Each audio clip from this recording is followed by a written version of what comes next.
What's going on there, guys? We back with another one.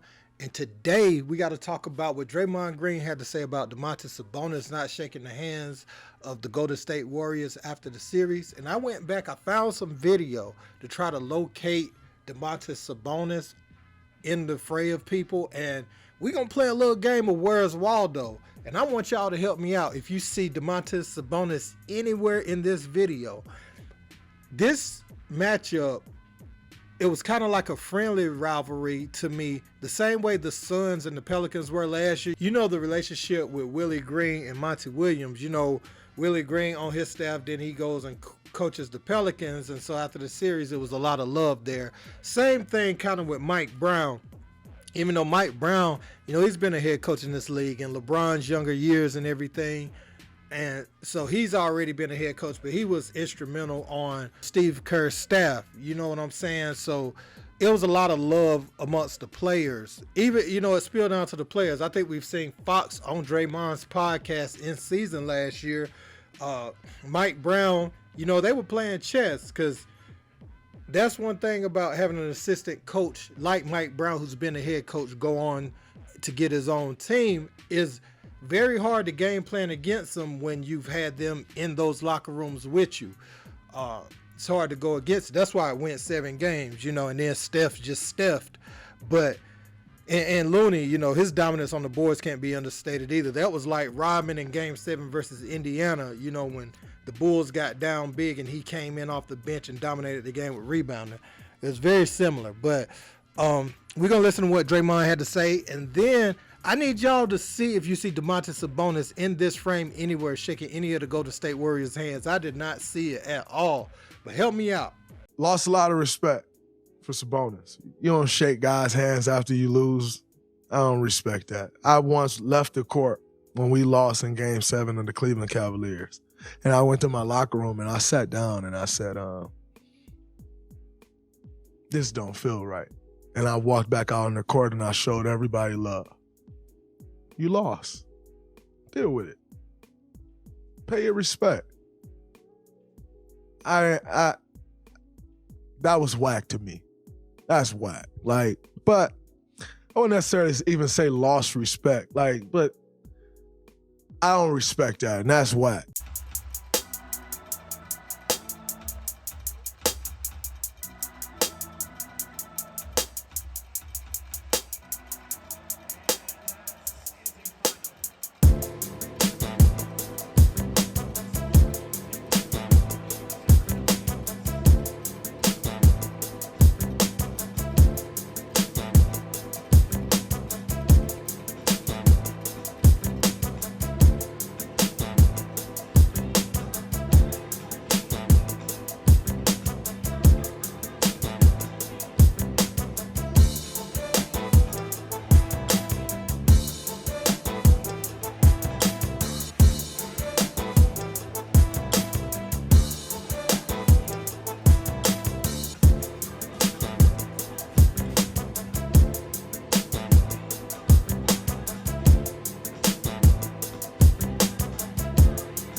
Man, so I looked as hard as possible, and I did not see Domantas Sabonis anywhere. And I would have thought he may have even shaken Steph or some of those other guys' hands. And I don't know if he did. I don't know what he did, because the camera right there was kind of following Mike Brown to show the love between him and the old players. You saw Draymond, all the Warriors players remember because you have to think about it.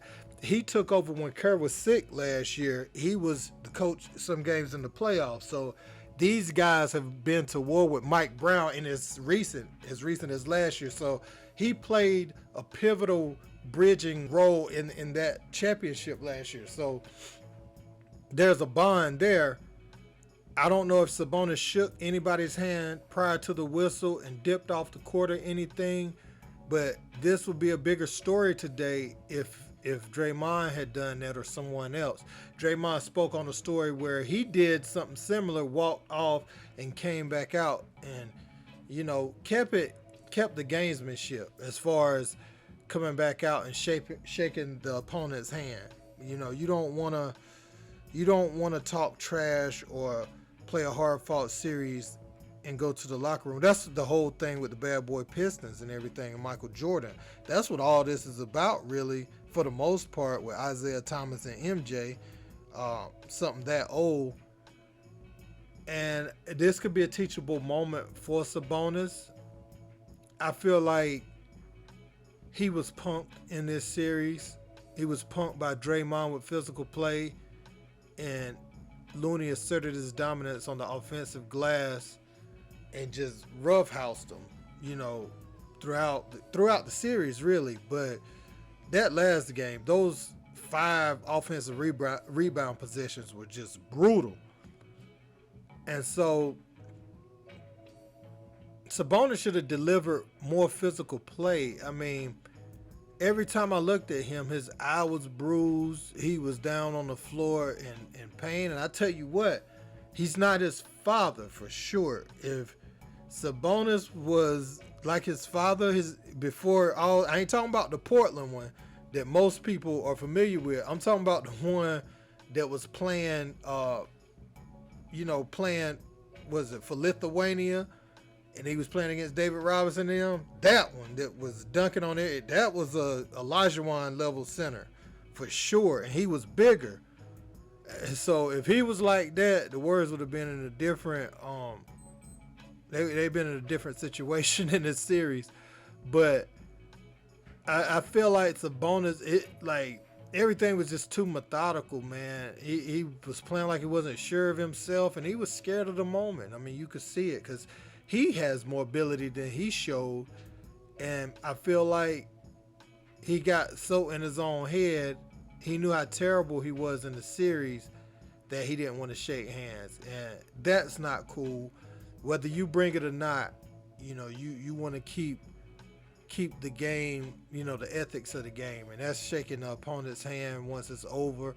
You should have, if you feel that way about Draymond, you should have took you a flagrant. You remember how Shaq used to turn with the elbows and clock people on the side of the head? He should have gave Draymond one of those, just to deliver it back. You can't get out physicaled every night, and that's what happened to him. He was just simply out physicaled night in and night out. And so I think that's why he's salty, man. Let me know if you guys actually saw him in that frame. Was he present when the teams were exchanging, their pleasantries after the series, or was he fast in the locker room? And if you was at the game, let me know that he bolted to the locker room before the clock sounded. Let me know what you think in the comments, though. Don't forget to like, share, and subscribe. Until next time, peace.